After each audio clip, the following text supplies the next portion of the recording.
Good morning, everyone. Welcome to the metal markets. We are going to be having a look at the metals, of course, but also the energies in light of all of the stuff that's flying around and that's been happening over the weekend.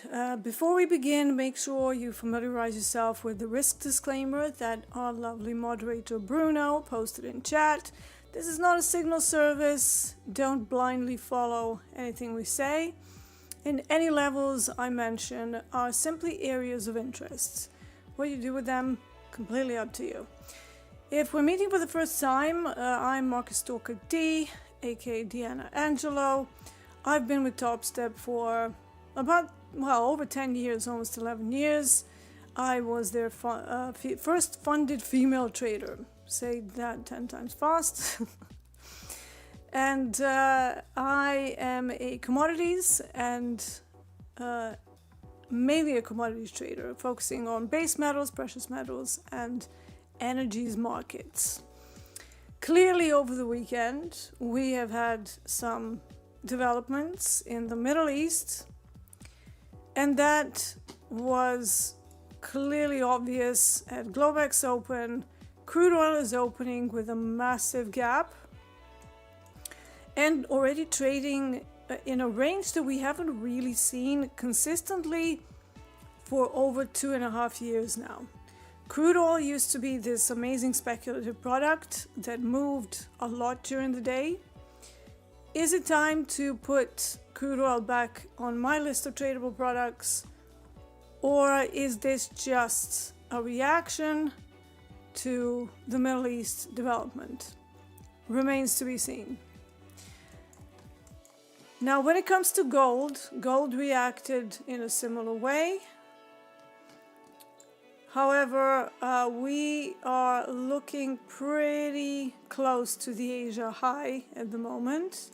This was basically where they stopped, ran it all the way back down, and now we're sitting in an area of 5,400. That is a pretty strong options level with a high-ish number of open interest, but really we have another one that should act as a magnet all the way up at 5,500. However, if we cannot sustain above this Asia high, I use the Tokyo close as my reference for that. We do have a good chance of turning this day into an outlier day that just keeps going higher, but it all depends whether they can sustain above this entire zone. I have an average daily range high sitting around 54.25. I have Asia high just a little bit lower, and we also have this call wall at 5,400. So this is a danger zone. They could easily sell off from here, but at the moment it seems like they're being pretty supportive. The way I'm gonna run my Monday today is to probably wait until some bigger levels come in. That means I will intentionally be out of the moves that are sort of middle of the middle, or they don't really have anything in the open interest in the options. So for gold, one of the levels to the downside if we start to go into a sell-off would be 5,300. So I don't really want to be long here unless we sustain above this entire zone. And until they prove that they are really pushing it into an outlier day. Crude oil is also in a precarious situation because it's in between the bigger call walls effectively. And you can see that they wicked all the way through the 75 area. However, they were not able to sustain that. Therefore, we have the Globex high sitting just under 76, and then we have a turnaround at the round number of 70. So those two areas, 75 and 70, remain the areas where I would like to maybe get involved. Now, if we cannot hold 70, and if we get any kind of positive news, very doubtful, but any kind of positive news, we may see the markets go all the way down to somewhere around 67.50 all the way down to 67, where the next pain point is located, and that's where I would expect the dealers to maybe be a bit under hedged. 70 is also gamma flip levels. If we go below it, things may get quite a bit crazy because we will be in a negative gamma environment at that point. But let's see what's happening at the moment. Technically, London is kind of an out-of-hours session for crude oil, but with all of the risk-off sentiment flying around, I would have actually expected a failed auction around here. However, I've marked off the initial balance low and high for the London Open. You can see that they are not really engaging with anything here just yet. Failed auctions, if they're going to happen, you really want to see initiation of market participants pretty much as soon as you pop the initial balance range. So they need to pull it back, probe underneath it, and then start to traverse and start to rotate through the initial balance low.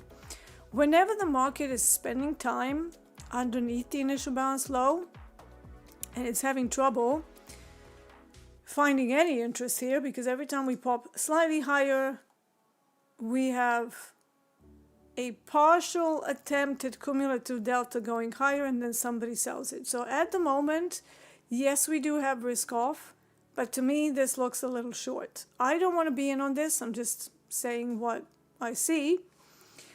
But in order for me to run any sort of positions in this area, I would probably need at least an 85 tick stop. That immediately puts me on to micros, probably about 3 micros at most, maybe adding a little bit more as the market starts to move in my favor. But do I want to be in the middle of the swing?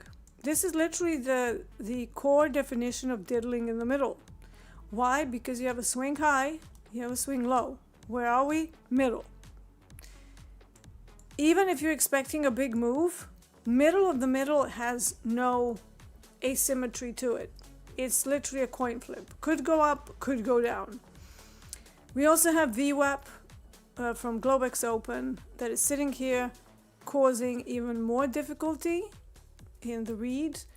But it looks a little short. It looks a little short. I don't want to be short in life and in general.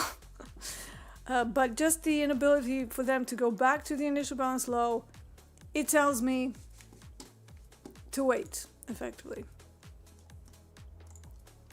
All right, let's see who's in chat this morning. We have V79X, we have Raphael, Shane, Anya, Kevin, Keith, Gelber, Genius K, Romero, Common Draft.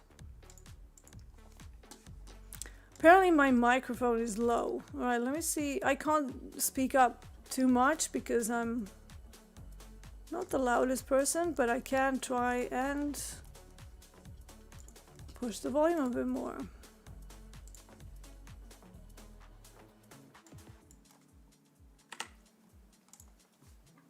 How is this? Is it any better? Bruno says audio is fine. And if I go closer to the mic, then the microphone is going to start picking up P's and B's, which is not what we want. DJ Runs has joined us, says, hey D, hello, hello, hello. Slightly lower than other bits. I didn't change anything on my end, so I don't know why that will be. I'm actually getting pretty high levels over here, minus 10 dB. I mean, for speech, that's reasonably high. I have a little bit more room to go, but we also don't want it clipping, right? Right, this is as high as I can go. Topstep live streams always have low volume. They're the only videos on YouTube where I have to turn up the volume to listen. Okay, so some people say it's okay. Other people say that we are generally lower than other streams. Yeah, well, maybe, I don't know. YouTube definitely has their own processing on the back end. So sometimes, I know that on my videos, at one point, I would be pushing something called RMS, which is the think of it as like the average volume. I will be pushing it to like minus 15, which is what speech should be at. But then they would be pushing it out on the live streams as like minus 20. So I don't know why they're doing that. We have no control as content creators what they do with their processing. So if the YouTube wants us lower, then there's not really that much that we can do, because you also don't want to be pushing the audio so far that it starts to clip. Alright, Flash Golden says GC long breakout. I don't think it's a breakout yet, because we have this ADR high. This is a very precarious, so if you saw my YouTube video on my own channel called the 8% problem, that's on the Market Stalker channel, I talk about this. I talk about how dangerous it is to do breakouts into statistical extremes. Yes, we have risk off. Yes, gold may go higher, but at the moment it's struggling. So really, until it's above ADR high firmly with no selling wicks, and it finishes a 30-minute time frame above this whole zone, this is not a breakout. Like, how is this a breakout? It hasn't even gone above the high of this little consolidation zone. So again, zoom out, have a 30-minute time frame somewhere, just to give you that context of what the larger time frames are doing. And if you look at, a 1-minute chart, I'm sure this is going to look like a breakout, right? It's like, wow, they're going higher. But then flip to a 30-minute time frame, very spiky, doing nothing. So yeah. So like I said, I want to wait. If it is a true breakout, we need to see it go above 54.25 and sustain above it with no selling wicks. So we don't want to see something like this. And if it's a big selling wick, like this one, that's very dangerous, because you are, like, let's say that you were shorting after the selling wick, because you're like, oh yeah, excess. So what happened? They took it out, another selling wick, and then ran it all the way back down. So that's not really a trade that will last you for a long time. I want to run my trades for about 2 to 4 hours at least. And that means I need to be quite a bit more careful with my trade locations. And you're not going to get them in the middles of swings. You are not going to get them at levels that it's like a coin flip, 50-50 probabilities. I want to be in on areas that have that natural asymmetry to them, and that is never going to be middle of the middle. Now, at some point you will hear my dog screaming, because we are sending them to daycare. Sorry, I got dog hair all over my lip gloss. Don't know why I went for a lip gloss today. That was a stupid idea with 8 dogs, but here we are. One thing you're not supposed to do: put your makeup on, put your lip gloss on, and then have a cuddle with a dog. How to have a lot of dog hair in your mouth. 101. Alright, crude oil is still battling this VWAP. Still battling VWAP. But again, because of all the risk off, it looks short. It does look short. But my plan for today would be to wait closer to the London close, and then see what levels we have at that time of day. It's Monday. I don't want to dig a massive hole, playing middles of swings, diddling in the middle, and playing with levels that only carry a 50-50 probability. So whenever you're analyzing, diagnosing a chart, you need to see what the structure is.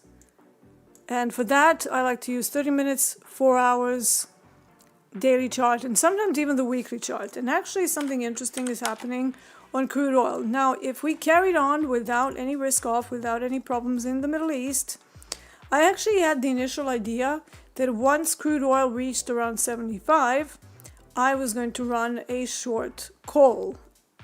Now, I never do options in the beginning of the day. If I'm going to pop in an option, that's going to be towards the end of the day. Because I'm trying to run them with, with, you know, pretty longer, with a longer expiry, because I want time decay to go to me, and I also want to make sure that I'm in at the right level without all of the intraday whipsaws just doing crazy stuff, exposing risk, right? But the inability of crude oil to go back to the initial balance is definitely a bearish signal. All right, so they're trying to go lower as expected. And if they reach the 70 level way early, so if it happens during this stream, that will be too early to fade that. Therefore, I will be looking for my next hypothesis to close out this gap, which at the moment represents a pretty weak area. Think of it as single prints, because that's what they are. And you can see that on the volume profile.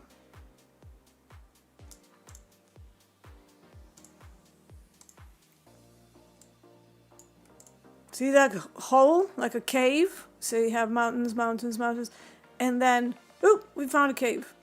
That cave, it could behave in a couple of ways. They could just run straight through it because there's not much volume there. They could dip into it, then reverse. But one thing is for sure, the price velocity, when you have these extremely low volume areas or no volume areas, gaps, prices do like to use those as an excuse to first get tested. And then whether they pop or whether they run it straight through, that's a matter of context. With the risk off, I would expect to see crude oil. And if we're going to go back a few years, I have been trading crude oil since 2013. That was my like breadwinner product for many, many years before it died a death. So I know it really well. And crude oil can definitely close the low volume node before it does anything. It could even get down to this area. This is the higher volume node. This kind of shows you the supply and demand. So where is the higher volume? Where are the thin volumes? And then you can use that to formulate hypotheses. So if we reach 70 too early, that's not for me to go, hey, let's go long. It may happen, but I also want it to happen at the correct time of day when the enforced hedging starts to be a thing, which is usually within the last sort of half an hour into the London close and then half an hour after.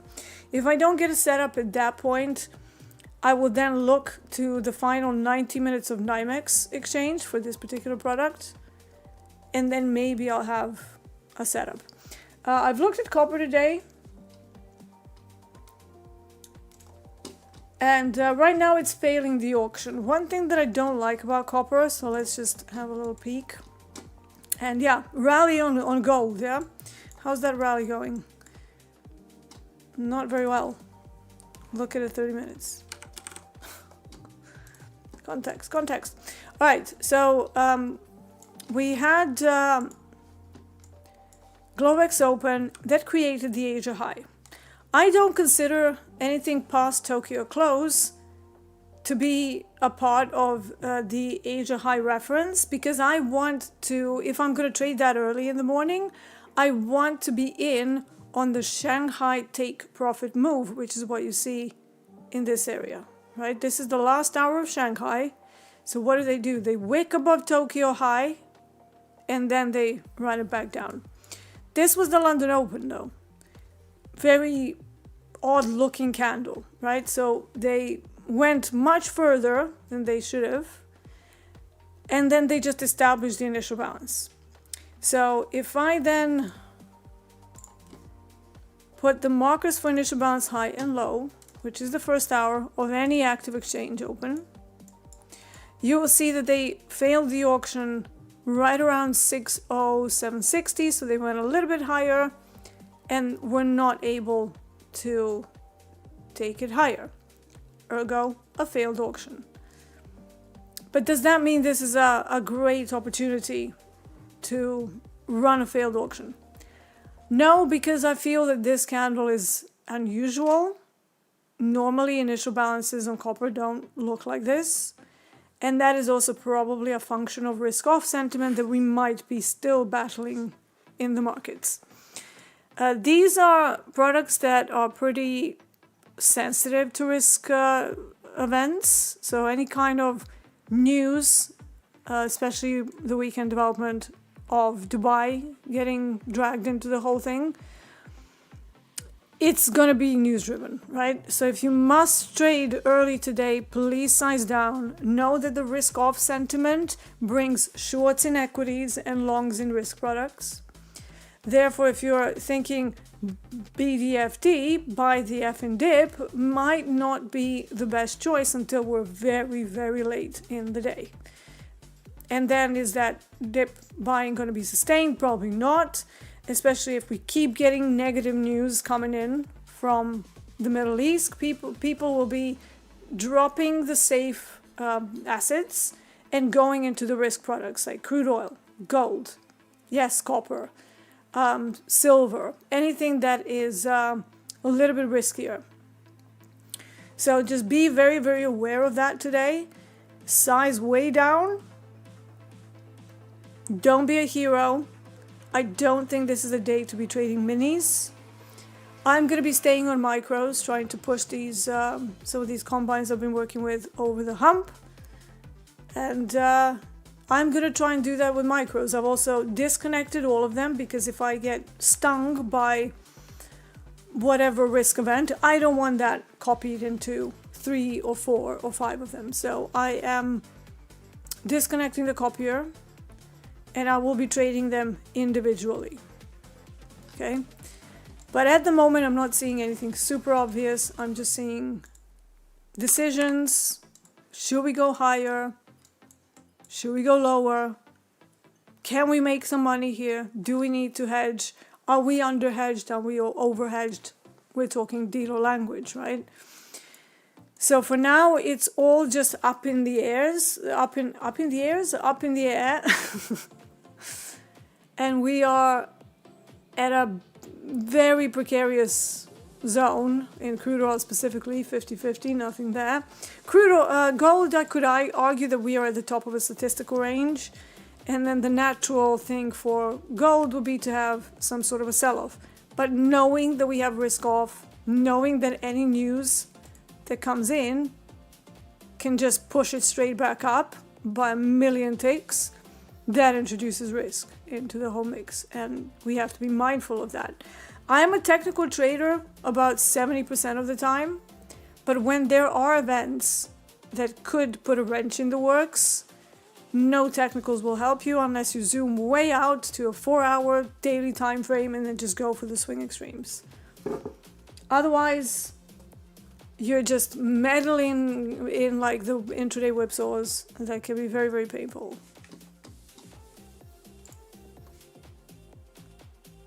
Desmond says today crude and MGC have a correlated movement. Absolutely, yes. Why? Because potential for risk off. Risk off sentiment means gold and crude up, equities down. But this correlation doesn't exist every day. It only exists when there's headline risk pertaining to geopolitical events. Wars, they're right at the top of that list. Something like CPI, PPI, that's more to do with like copper and gold and equities than it is with crude oil, even though inadvertently, crude oil can also have an impact in its own prices, depending on what the rates are doing. So, very, very big caution for this week. Because I do think we're going to have the same thing as last week where everything is headline driven. Trump tweets something or says something on Truth Social. Markets are going to react. And there's no way to predict that. Absolutely none. If you look at how crude oil was last week, this was a massive day for crude oil. And if you look at the sizes even of these candles, and today they're bigger, much bigger. This was already a whipsaw of 62 ticks. And we're talking crude oil that in the last 2.5 years has spent the entire day moving in 100 tick ranges. 100 ticks. That would be it. You would have an odd day when it would kind of run away. But most of the time it would be just watching paint dry. Both me and JD were like, F crude oil. Just like, no, it's just not worth it. I still get involved in options with crude oil. Oh, the doggy daycare van is probably here. Oh no, it's too early. It's too early. Yeah. Flash Golden says, yeah, I just noticed the volume profile structure you were mentioning. Yeah, I'm glad about that. Eloisa, good morning, good morning. You're up early or late, depends on how you look at it. Keith says, past the 50k last night, XFA locked out, not trading in today. Excellent. Let the dopamine settle.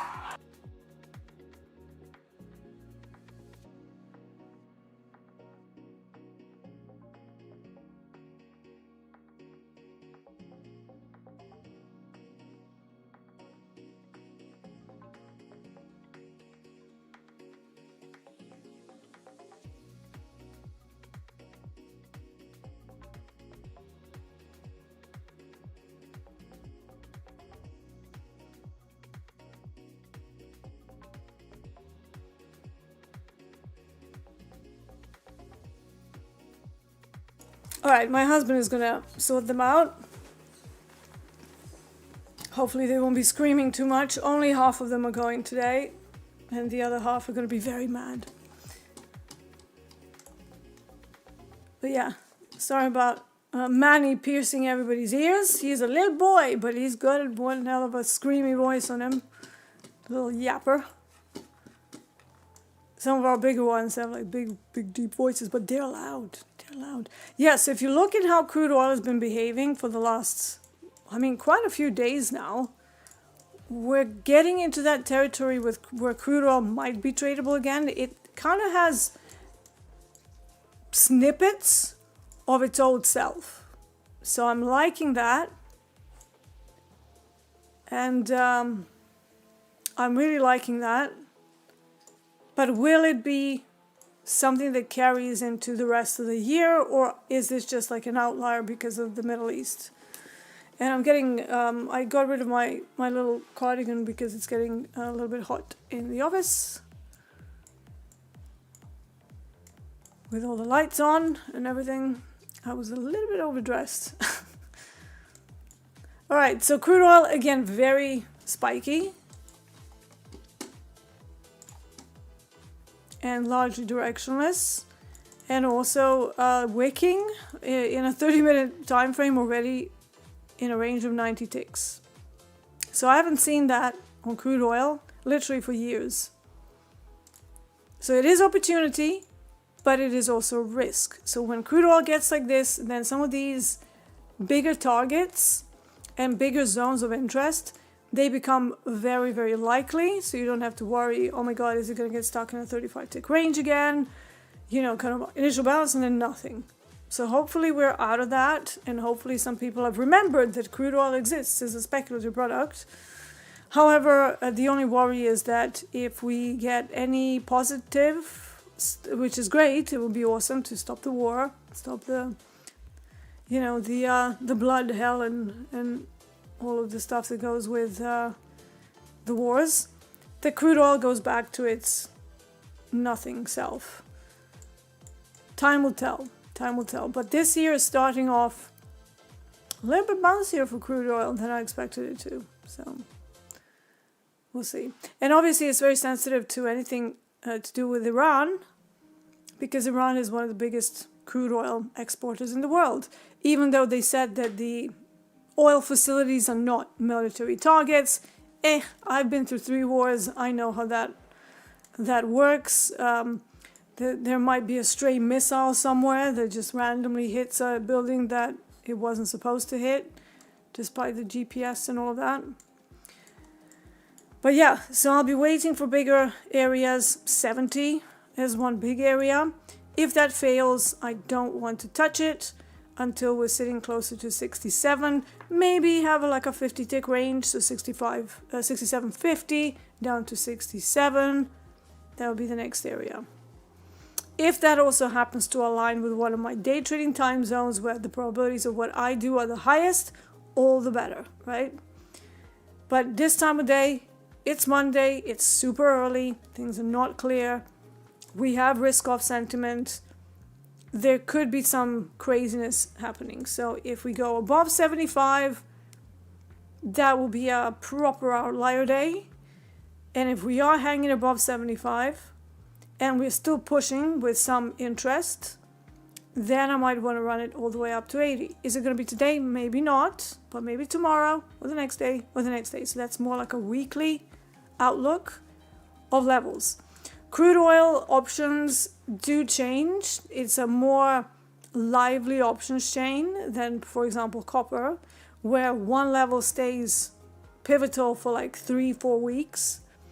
Crude oil can switch around a little bit more, but not to a degree that equities switch around on a day-to-day basis, sometimes even intraday. It's a little bit less crazy.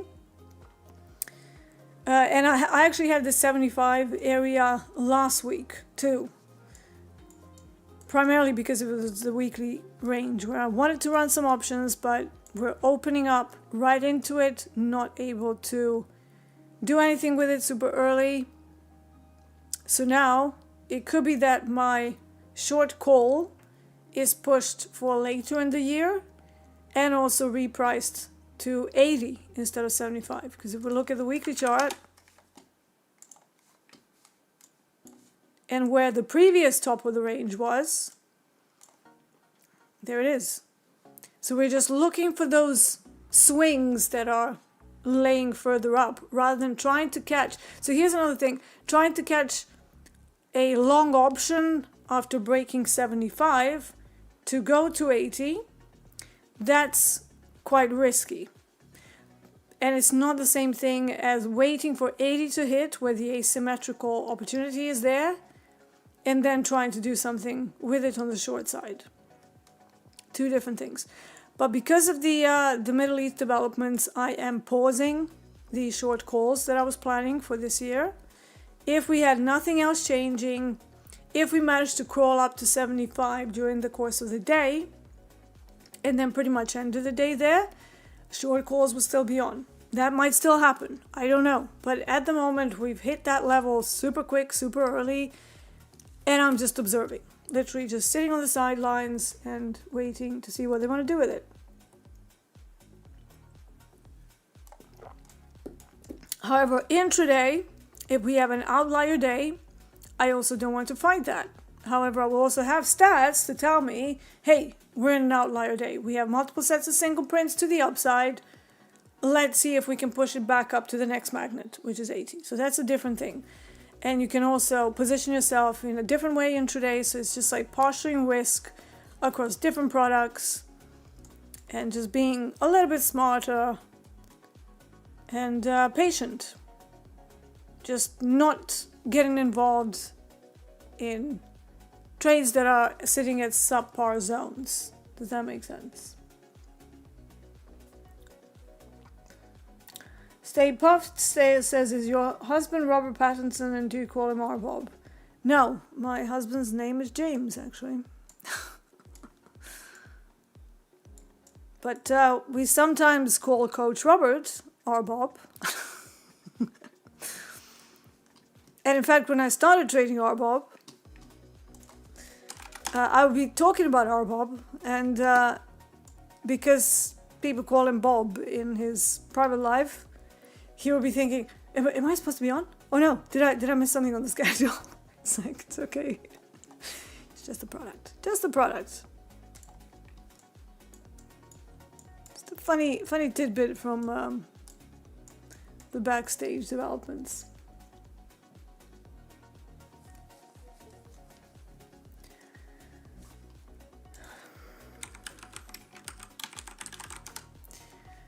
Have I seen, let me have a look at chat. Have I seen large new weak opening gaps and WUG as they're known? Have I seen them? I mean, yeah, in certain situations. Look, there's all chance that the gap won't even get touched today. That's a very, very good chance. If we still have risk off, everything just kind of keeps shooting higher. And this is why I like to have different areas where I have hypotheses to go both ways, right? But not like at the same level. So 70, if we reach it at the reasonable time of day rather than fast and furious very early, I want to be long. If that happens outside of the time of day when I want to see it statistically, then we look to 67.50 and 67. Excuse me. But if they go into an outlier day, they might short it at 75. However, if we're still strong, then we run longs. Because it's an outlier day at that point. And any kind of high that Globex made, it just becomes another area for a stop run and then a further move higher. Does that make sense? If we didn't have risk off, or if we come to some sort of agreement, maybe a ceasefire, something, then 75 shorts will come back into consideration, right? So it just kind of, it's not like an either or I'm either going to short it or go long. I have an additional piece of data. Are we settling down with the things that have happened over the weekend? Or is it kicking off even more? That gives me context on that macro side. And this is very specific for risk off weeks, where it's like, well, you don't really want to go short against the risk off sentiment unless it's super, super late in the day. So let's say that we get to the final 30 minutes of NYMEX today, and they just can't go above 75. That will put 75 shorts back on the map, right? So it's time of day, context, macro, and then a trade. What time of day would you be considering longs in crude? Well, see what, like I just said, it depends, right? If we fall nice and steady down to 70 into, I would say the earliest would be around the London close, maybe just after the London closes. That would be the time to see if there's any longs in the house. And that would be a very, very good way to have a good level, good time of day, and then going with the risk off sentiment. If we don't get that, then I will be looking for 70 to get touched, ideally towards at least the last hour of NYMEX. Now, in my time of day, that will be 6:30 p.m. at the latest up to 7:15 p.m. But that's what's that in Central Time? Let me just get my time zones right. That's from about 12:30 p.m. and then up to 1:15 p.m. If I can't really find that enforced settlement hedge, the fade into settlement, by that time, then I will stay out. And if we go higher, we got 75, smashes through, let's say that we are just after the initial balance, and we go higher than the initial balance high, wherever that ends up being today, that will open up a possibility for sustained auction higher. In that case, I may try longs, because if we have a single print to the upside, we didn't test to the downside, so there's no possibility of a neutral day. That means that the sustained auction higher with the risk sentiment comes back into consideration, right? So while I do have some levels that are either or, like lines in the sand, most of the time I will attach the context to it and then run that. This time of day is generally a little bit precarious for probabilities because everything is like 50-50, like 47% or 63%, sorry, 53%. You don't really get good levels during the London session on these products. You do get very good levels on DAX, where it either exhausts its own London session range and then starts to fail the auction. That's a good thing, but we cannot trade Eurex, we can't trade FTSE, we can't trade DAX on Topstep yet. Maybe it will come someday. I don't know. But we've been talking about it for nearly 2 years now, so I don't know whether it's coming. Don't ask me. I don't know. Don't ask. Theo says, you mentioned something like, if it coincides with my time to be long crude, then I'll consider a long. So after the London close through 12:30 for fade into settlement, close above initial balance. Possibility. No. So 12:30, that's close to the end. If they break out at the end of the day, that is not a trade that you want to take because it's too late, and then they will hedge into settlement. But it might not be, a big trade. They might only fade it by about 30 or 50 ticks, but it's enough to shake you out of your position. Crude oil breakouts in that regard into a sustained auction and a continuation, they really need to already happen by the time that the London closes. If they start to happen late, it's either because somebody's talking and then it gets really horrible because it's like spiking all over the place. It's just not playable in any sort of reasonable way. And it's too late because unless it's a very quick trade and you're just going to scalp like 30, 40 ticks out of it, it's not going to be the trade that brings you the sustained auction that continues. Okay, so to me, even if I get the breakout very late in the day, close to like the NYMEX close, NYMEX settlement, I won't be taking that. I'll just be like, okay, so they're going higher. Cool, let's watch it. Get some popcorn, watch the show.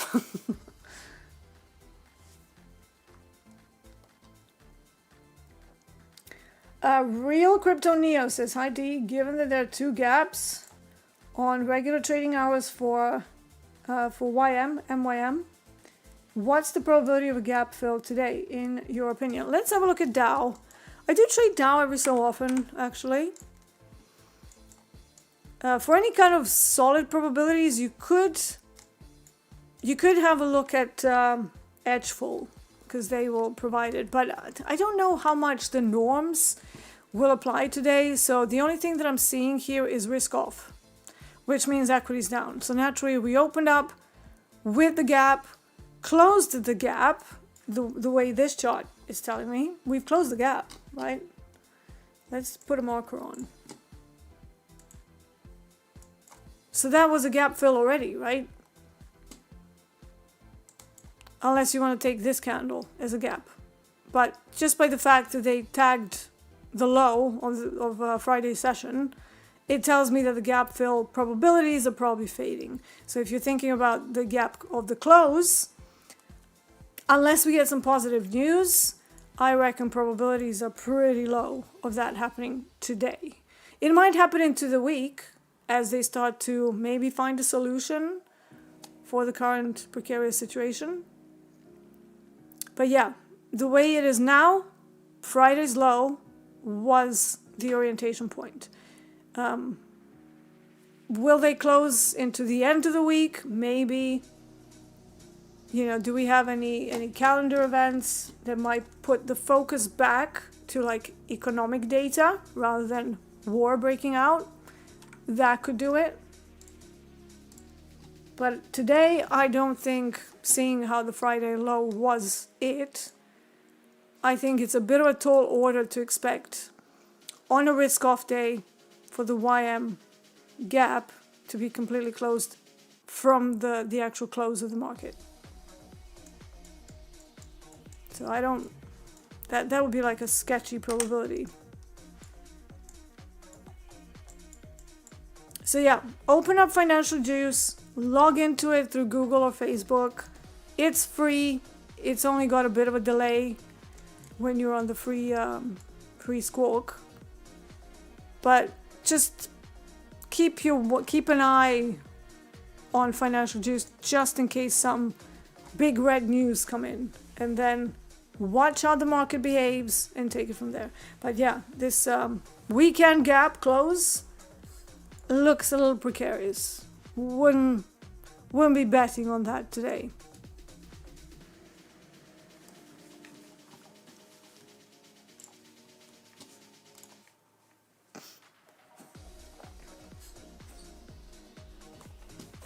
And let me have a look at this Thursday gap. I mean, Thursday gap was more the value gap. Let me just have a look at my charts, because I would have to draw things, whereas I can just go back very quickly to Thursday.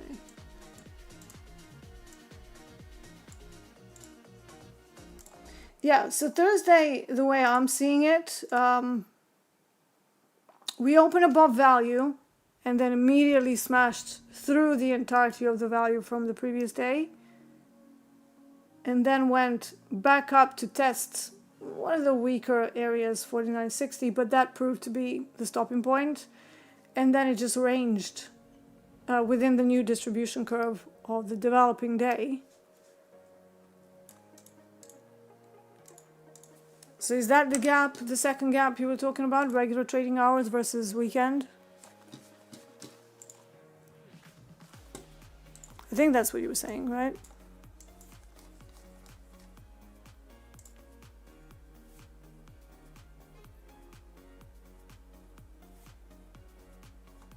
CWA has it nailed. Crude oil breakouts above initial balance need to have happened before the London close to sustain and be playable.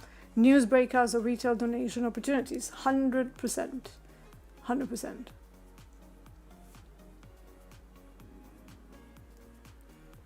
So yeah.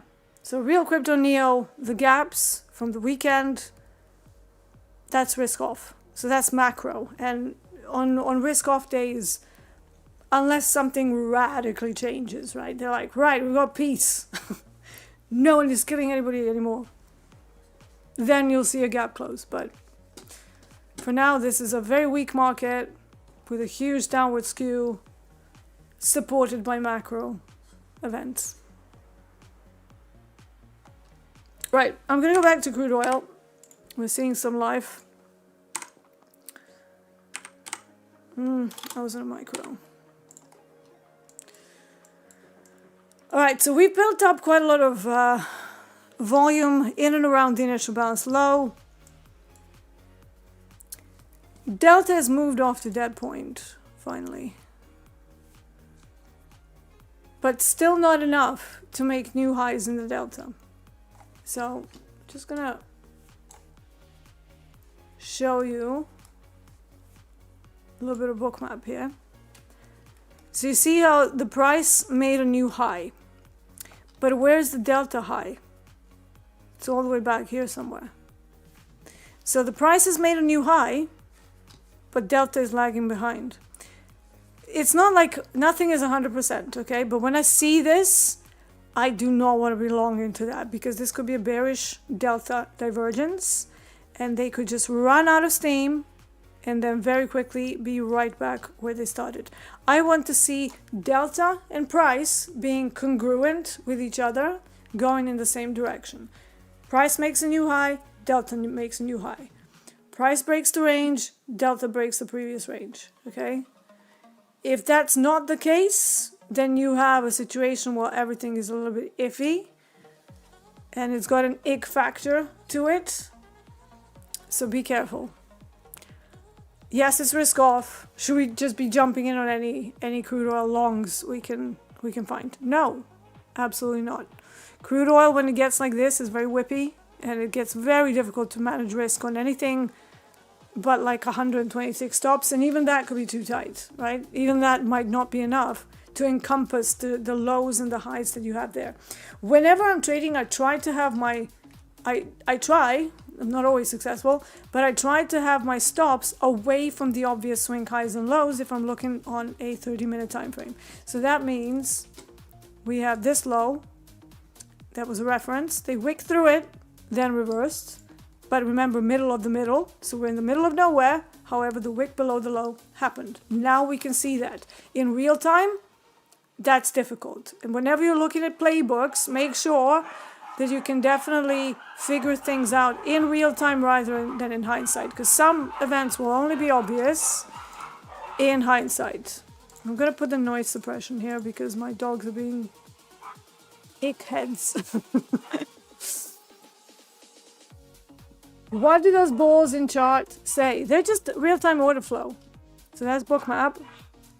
And it shows you real-time orders going through. So it basically smushes volume and price and velocity of the movement all in a nice visual cue. Now these little dots, they are large orders, or they might be sweeps. They also could be exhaustions of the buyers or sellers. And then I combine all of that with a cumulative delta, which is literally like short-term buyers versus short-term sellers. And then whatever the net of that is, positive or negative, that is what it shows you here.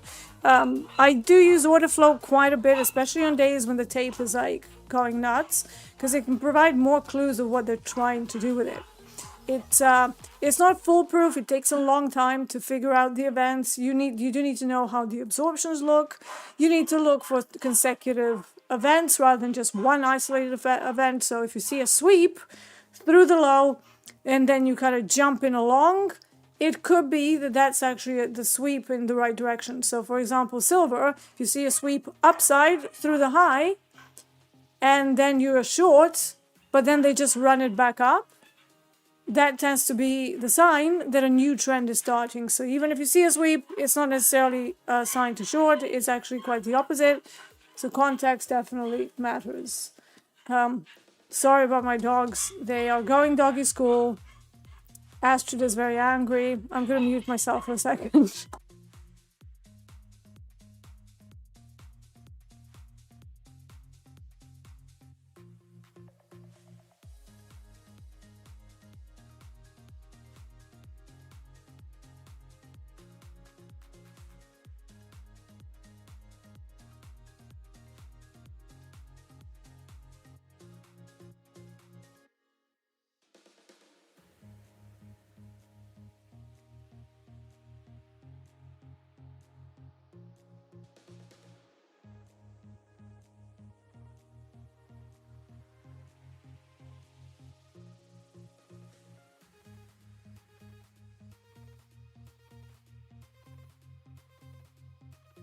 I just remembered I have double doors here.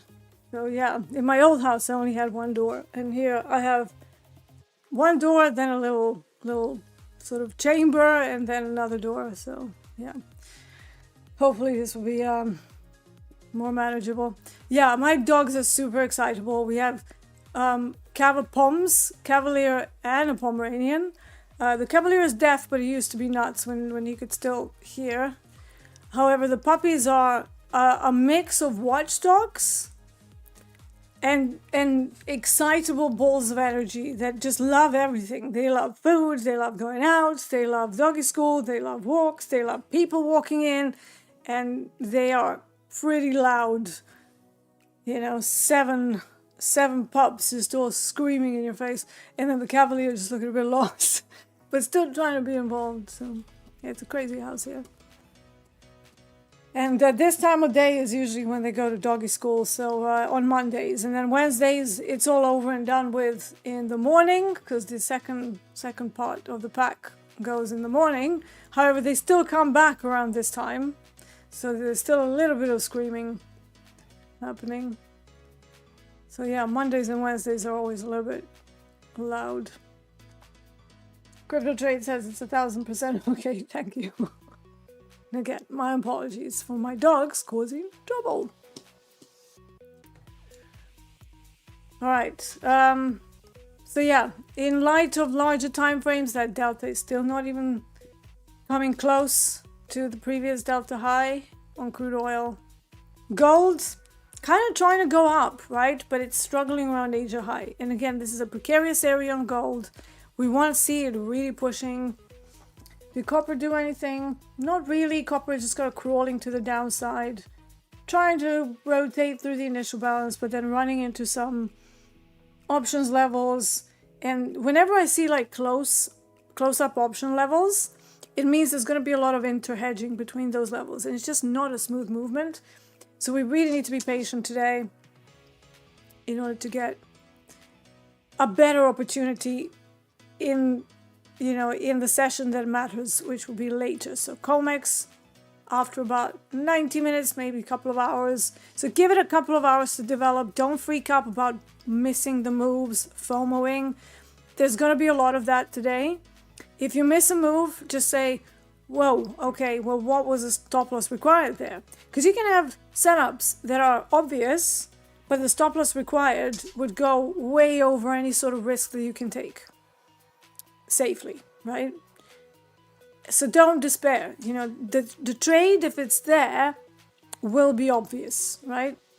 And if it's a true trending day, if we really go just up and away, there's gonna be a way to get in. Either use single prints, so you'll have whatever you want to call them, FVG single prints. You can use those as orientation points on the way up. So look for little pullbacks into single prints, then maybe look at order flow to see whether some buyers are stepping back in.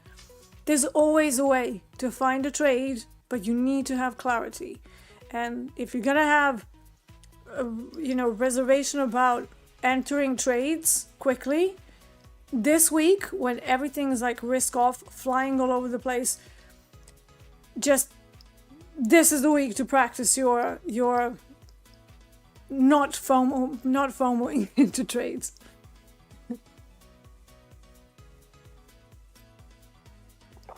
Real Crypto Neo says, D, as a UK Topstep trader, can Topstep pay into a limited company that I'm a director of, or did they do make payouts in personal name only? So look, I use my limited company Wise account, or one of my limited companies that I use for like prop. And at the end of the day, they won't give you the W8BENE form. They will give you the individual form, right? But since it's up to you to pay your own taxes, you are actually allowed to run your taxes however you want. As long as you declare it, they're not going to have a problem with it. Not Topstep, but the HMRC. And again, I'm not an accountant, so, it's always good to go and talk to someone. But in my experience, it can be very difficult finding accountants who know anything about day trading and working with US companies. Everything is like, but one thing that I do know is that income, if it's received through a limited company, does not come, it's like zero VAT rated because it's from a foreign company, right? And you can't, you're receiving payment, but it's zero VAT for that. And I double checked it, triple checked it, I asked like 5 different accountants, and they all said the same thing. Because I was like, really? How can that be? So that is the difference. But as long as you yourself pay your taxes, you declare them, nobody cares how you run things to be more tax efficient for you. Okay? So I do use a limited company Wise account to make my payouts into that. And then I declare everything through my limited company. So there's no, everything is above ground, right? As long as you do that, HMRC won't care. As long as everything is on paper, it's all good. But again, I'm not an accountant. Don't take that as oh yeah, D said so. Go and ask several accountants. Try to find one that is specialized in day trading and futures markets from the States, and see how you can jam that into your limited company. For me, the simplest way was just to fill out the BN form and then to just run everything through a limited company. So yeah. And nobody has ever asked me, oh, what is this? They just look at it and they're like, okay, US-based income, no problem. You have corporation tax, so you will pay money on the corporation tax on anything that's been received by the limited company, obviously. But you can then also claim things like combines, maybe even commissions if you really wanted to go down the rabbit hole, as taxable expense, because it is a legitimate expense. So there are definite benefits. I would not run any of my trading activities, whether through prop or my own, in my own personal name. That's just I'm not paying 50% tax. There's zero chance of that, if I can help it legally. Ben Joyner says which Topstep would let S Corps sign up. Yeah, I think they're only accepting single person LLCs over there. And the Wise payouts for me have been pretty quick. I think usually they arrive within 24 hours unless you catch a weekend. And then it takes like maybe 3 to 4 days, maybe. But make sure that the details of the WISE email are on your Topstep account, because sometimes it's not the same email. Like, for example, I have a WISE email that is not my Topstep email username, right?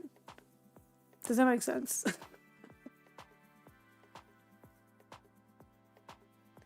Yeah, I got my interest today as well. I saw that. Yeah, they send you, it's like, oh, look, you got some money back. You got some cash back. And that's always nice, isn't it?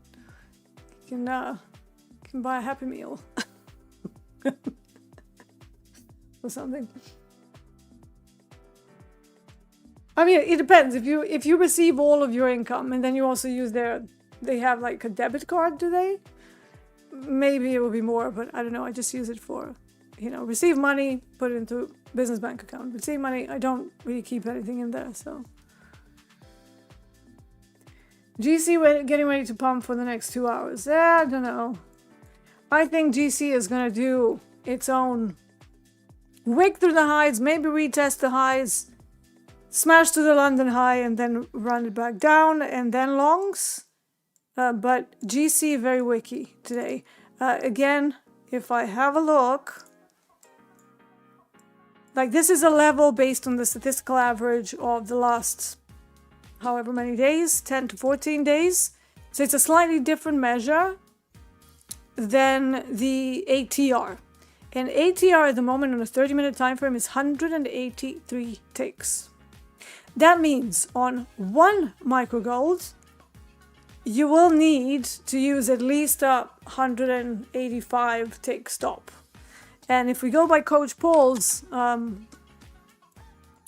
formula, which is drop to a 5-minute time frame, then double the ATR on a 5-minute, we have 72 ticks times 2. That still brings us to 144 ticks, so let's say 150 ticks. So it is a monster. It's a monster. So be careful. Micros only. Not even sure we can trade full minis yet. But micros will be your friend for downside risk control. The way I like to do my stops, it's a combination between ATR on days when it's going crazy, and then also average session range divided by a certain number. And then typically I would try, if it's like a bigger swing opportunity, I would try to get about 30% of the average session range for the regular trading hours. So not the entirety of the ADR, just like the RTH. But locations have to be absolutely spot on for that. Otherwise, if you try and catch that in the middle of the middle, all you're going to find is that your targets are not reached, and yet you are just constantly losing. And you're like, well, I got stopped out. I'm right on the direction. What is going on? You want to avoid that. So for me, it is absolutely paramount that I try and wait for the bigger levels, right? If I don't do that well, right? I start my day in a drawdown, which is never, I mean, I'm pretty good at getting myself out of drawdowns. That's actually one of my superpowers. Even if the day doesn't start well, by the end of the day, I will still be up money. So that's something that's been like a pattern throughout my whole career. And I think it's just, trying to trade too early and you're seeing movement. So again, I'm trying to tighten up some of the things in my own trading, which is not particularly easy considering I'm not the healthiest person. And then my body is like almost in a permanent state of fight or flight. Not because I tell it to, it's just because of the disease that I have. So it's, it's something that I also need to work on. But I've been doing pretty well. So kept the discipline going and patience for like 3 weeks, and we just need to get things over the hump. I'm still uncomfortable when the 3rd and 4th scaling comes in. That's just something I have to be comfortable with as we start thinking in this new way, right? But yeah, GC, I'm considering this a very precarious zone where we're at the top of a swing and we're trying to tag the Asia high, trying to go higher. But at the same time, we've spent so much time here. We need a decision. It needs to push it, or we're going to run back down by like $50. Maybe even more. All the way down to 5,300, or at least Asia low. So be very careful with gold today. It could be tricky, very headline driven. We need to sit hands on our butt, keep our hands on our butt, as Hogue likes to say, and not be bothered about missing moves. You can't catch every tick. That's not the name of the game anyway. So if you manage to catch a big chunk of the move, like 30%, 20%, that is an excellent result. I would argue that anything less, it's a bit kind of like scaredy cat trading. It's like, I caught 20 ticks. And it's like, great, but this thing is moving over 1,500 ticks per day. And you've caught 20 ticks. Like, do you want a slow clap? Like, what is happening? To me, that would be the borderline grasshopper, where you're just so twitchy that it goes your way and then you're immediately out. Try not to do that. Try to diagnose a chart from a slightly bigger time frame and try to breathe until the price gets to your levels, whatever they are. I have options levels, I have ADR, ASR, high, low, I have VWAP. I do use that as an orientation, not necessarily a trade location though. And I just sit and wait. Just sit and wait. If that means no trades for this time of day, it means no trades for this time of day. It's really not the week to be guessing where this thing is going to go. But once we are at these inflection points, look at Hogue's weekly kickoff when they come out today. Look at those as well. They tend to be excellent orientation points. Not just for like, oh yeah, well, weekly kickoff highs is at like 5,500. Sometimes the weekly kickoff is a springboard. Other times it's a reversal point. So what you do with those, it's entirely up to you. But Hogue also looks at a special sort of support resistance, open interest, some options levels, and the weekly kickoff levels are anchor points where we expect that the dealers and the institutions will have to adjust their inventory because they're either underhedged or overhedged. So it's exactly the same that I do, or very similar what I do with these intraday anchors, but he looks at it on a weekly time frame. And that's why they work so well, okay? But it's the same concept, exactly the same. So you look at support resistance, you then see whether there's open interest levels around them. And the way things work, usually you have an open interest level in the options, and then there's a support or resistance that gets created after those levels have been reached and the market makers hedge around them. Not the other way around. It's not like, oh, it's a support and resistance, so we're going to hit them. No, it's open interest first. Price stalls, so let's hypothesize that today gold is going to get up to 5,500. It's not like a prediction. I'm just saying if it gets there, I would expect to see some hedging. I really would. Okay? So what's first? Do we already have a level there? We do. But where's the actual high? It's a little bit higher than that. Quite a bit higher, right? But today, if we have an extension of the move, is 5,600 on the cards? Probably not. That would be like a gazillion ticks, right? If we go 1,800 ticks higher, after already going 1,000 ticks, ask yourself, is that a good target for today? Probably not. But if they continue with risk off 5,500 as sort of a first standard distribution away from the statistical averages, that is definitely on the cards. So, you know, the standard distributions can give you a pretty good extension of the targets if you're staring at a day where everything just starts to go above the averages. It provides you a framework so that you don't have to wonder, oh, where am I going? But the options levels are quite clear. That's an anchor. It's a magnet. However, we still need to tackle this ADR high here. Enzo, the picker, says, is this show always this time? Now, yes.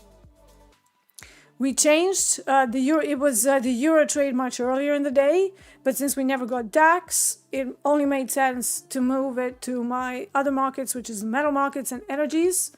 So we decided to move it closer to the daytime show. Now, next week is going to be a weird one for those of us in Europe, and then that's going to continue throughout March. If you're in the States, and if you're not in Arizona or Hawaii, this will not affect you. But for those of us in the UK, my show is actually going to be running an hour earlier. Why? Because of something silly called the daylight savings. So they're ending the daylight savings or starting. I don't know. I never know. And it's annoying because the UK changes clocks at the end of March, but the United States already start next week. However, my show for the US people is still going to be running at the same time. But for those of us based in Europe and UK, it's going to be an hour earlier. I think Aaron is probably going to stick to the London Open by the actual London Open, because it wouldn't make sense for him to suddenly stream like an hour before. But this show is going to be an hour earlier. So, yeah. Daylight savings weirdness. And then after the end of March, we then go back, for those of us in UK and EU, we'll go back to starting the show at 11:30 a.m. as usual. So yeah. Real Crypto Neo, could you please discuss my preference for 150k combine compared with the 50k? 50k is excellent for somebody who hasn't seen any payouts, who is trying to develop consistency.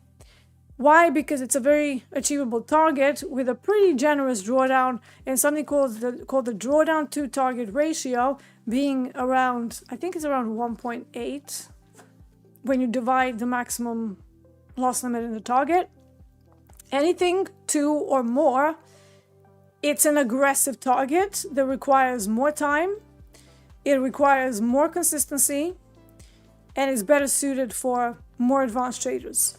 At this point of my career, 50Ks to me is like, oh yeah, I might run it as a 5th account or something, just to have an option. But I want to have the full 4.5K drawdown when I'm starting any new account. I also know that I can reach the 9 grand target without too much drama.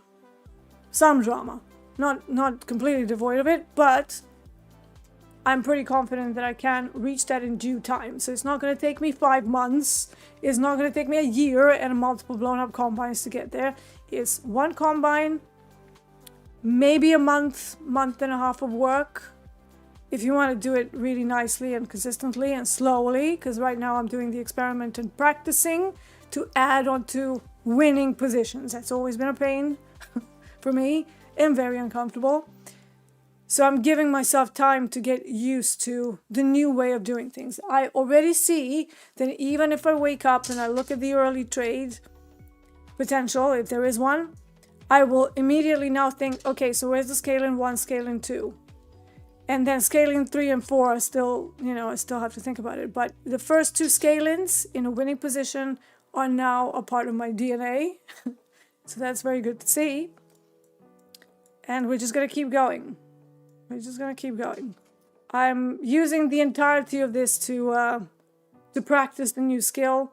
It takes a minimum of 30 days for a new thing, something that you've changed, to start seeping into your subconscious and to just become another thing you do in a day. But it can take, for some people who have maybe a bit of a problem with discipline and whatever, it can take up to a year in order for that new skill to seep into the long-term memory and to become a part of you. So for me, a month is really the bare minimum to practice something. And I look at my trading from many years view. So I'm not like, oh yeah, I need a payout. I'm not itching. I don't live on the bread line. So I don't do frequent payouts anyways. I like to build up a nice chunk in the funded accounts and then maybe get 20 or 30% out of it.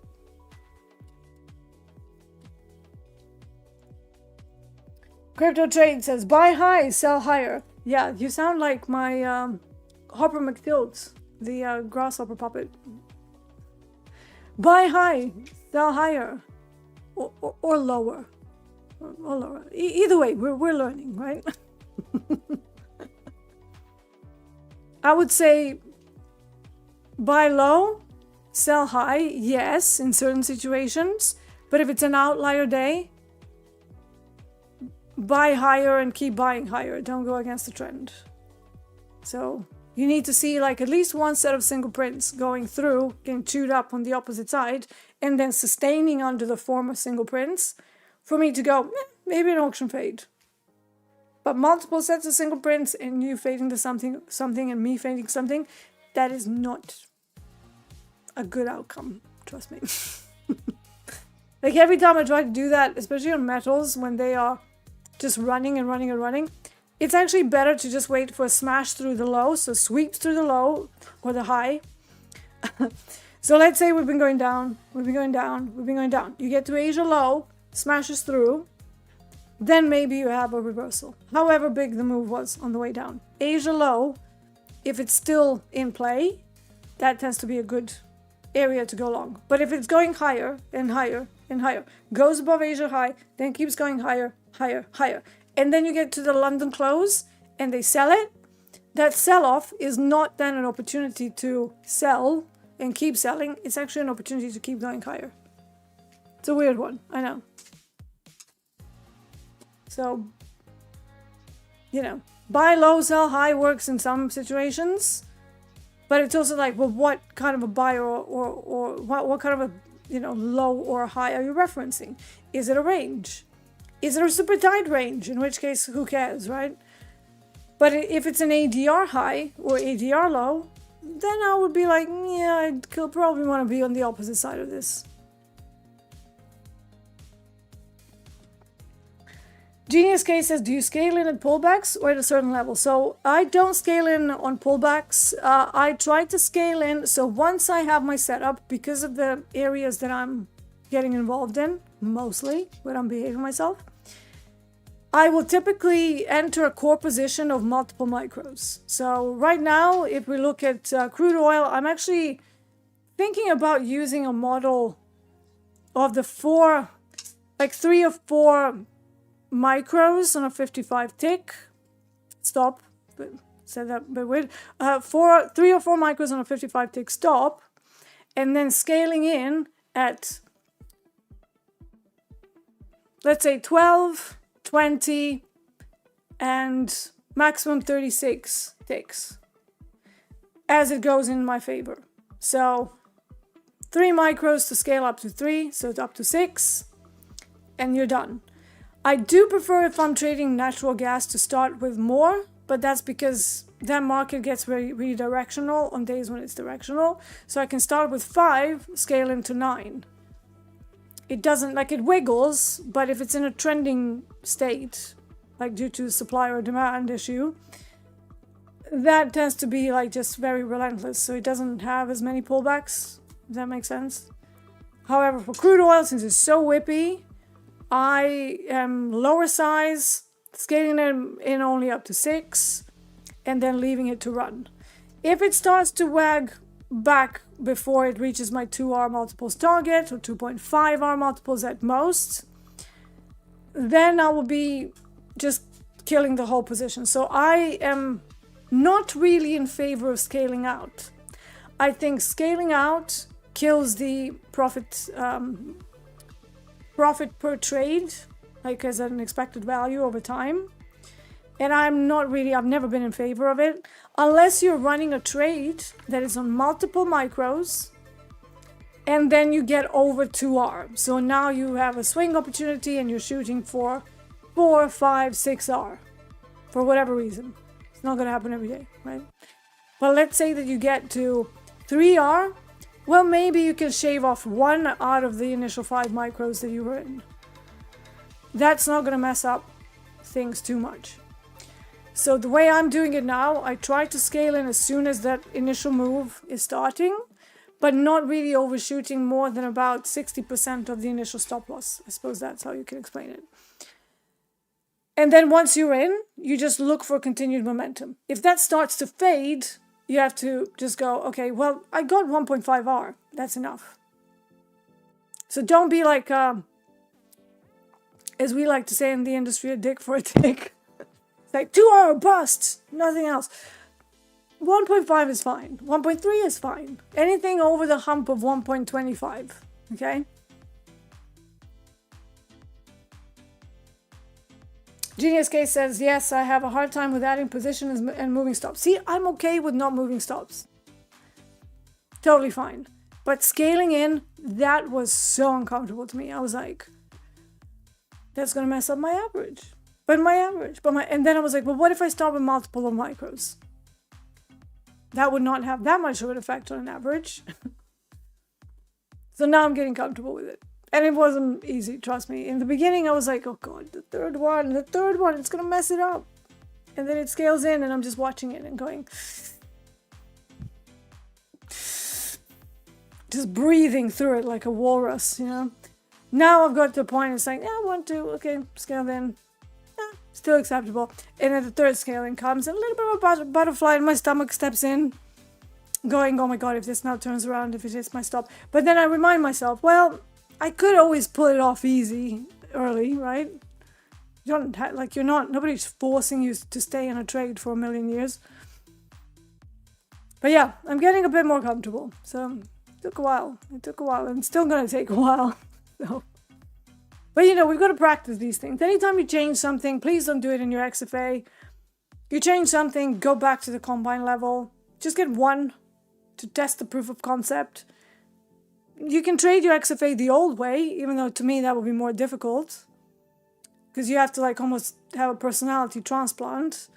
And if you're really trying to change something around the executions, that's a tough thing to do. You know, for me, it was so ingrained, my 3 minis, to enter one, then enter in a little bit of a drawdown, all around the same zone. And then once it starts moving a little bit in my direction, break some kind of a high or a low in the same direction of my trade, I would pop in the third one. Done.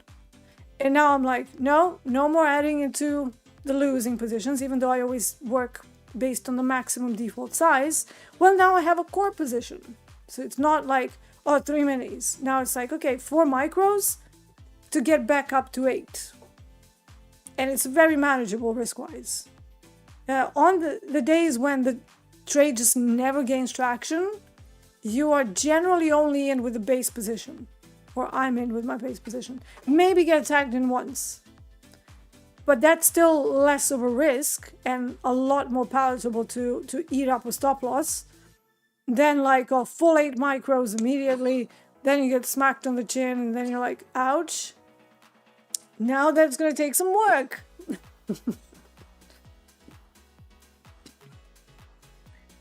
You advise on scaling in and out. I'm not advising anything. I'm just telling you what I'm doing. Okay, there's no advice here. You can just see, take a look at some of my own streams.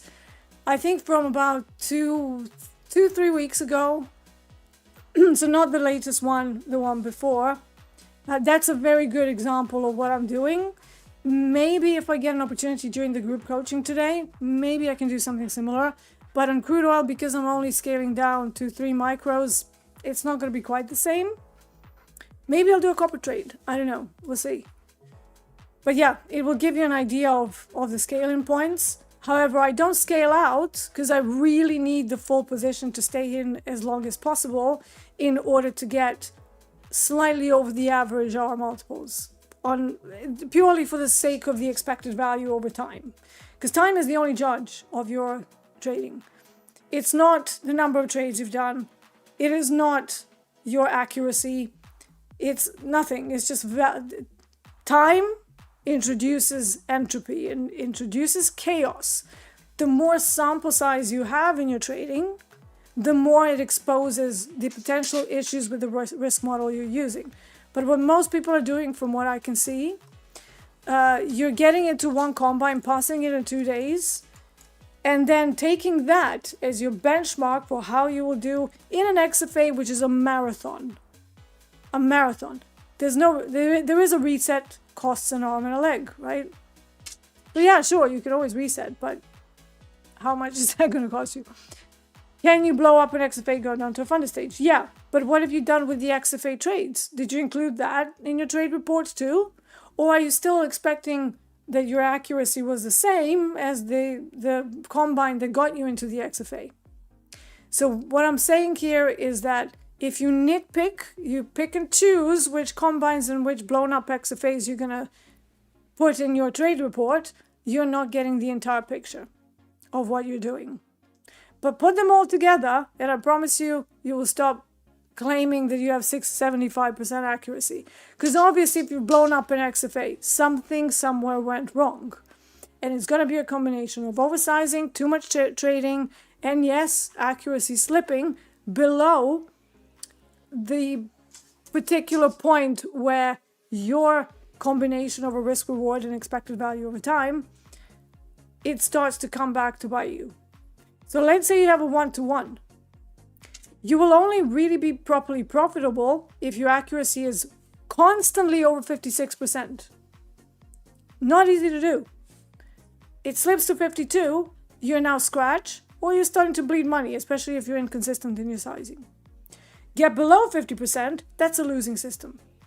And I still don't really get how people are not thinking about this more. They're just like, oh, well, it was just a one blown up account. Yeah, but put that in your report to see what you've done. Don't just, because I've had VIPs who claimed that they have, oh, you know, I have 80% accuracy. And then we all force you during the VIP coaching program to trade in micros and to not reset whenever you get into a bit of a drawdown. So then you see, it exposes, the entropy steps in after a while, and over the month, 2, 3 months, you start to see that their accuracy in a lot of cases is actually closer to 23%. You can't trade with a negative risk reward then, or 1-to-1. You need, at that level of low accuracy, A, it's very difficult psychologically, because you feel like you suck all the time. And B, you need to be aware of that. And you need to be, well, actually, if I take all of my good times and bad times and mess ups and blown up combines, blown up XFAs, what is my accuracy then? Ask yourself that. And I promise you it's not going to be 75% and 80% and 90% and whatever ridiculous number people come up with. So if you're still negative risk reward, but your hit rate is lower, all things considered, you need to rethink your risk model or your trade locations or something. And sometimes, yes, it can be oversized and, leverage to your eyeballs and still trading a lot. That doesn't play well. So it's either size and low number of trades, or it's a lot of trades and low size. Any other combination, you will not survive in the XFA for long enough. Just saying.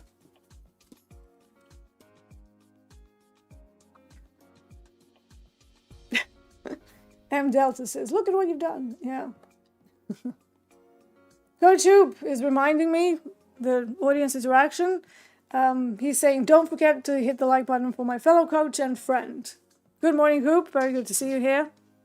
And yes, please hit the like button if you've found any value in anything that I've said here today. Hit the like button. Caress the like button. Give it some love. All right, that's going to be it for me for now. We're going to make way for the daytime show, for the main broadcast, to see everybody. You would probably see me on group coaching today, because I think I'm on. Don't quote me, because I still need to recheck the schedule, as usual. Until then, happy Monday. Be careful. It's risk-off week. Keep your eye on financial juice. Size down. Be careful with your trade locations. And don't FOMO into massive candles that come out of nowhere. Expect them and then adjust for it. That's all I have for you today. This was the Metal Markets. I'm Marcus Tucker D, and I will see you a bit later. Take care.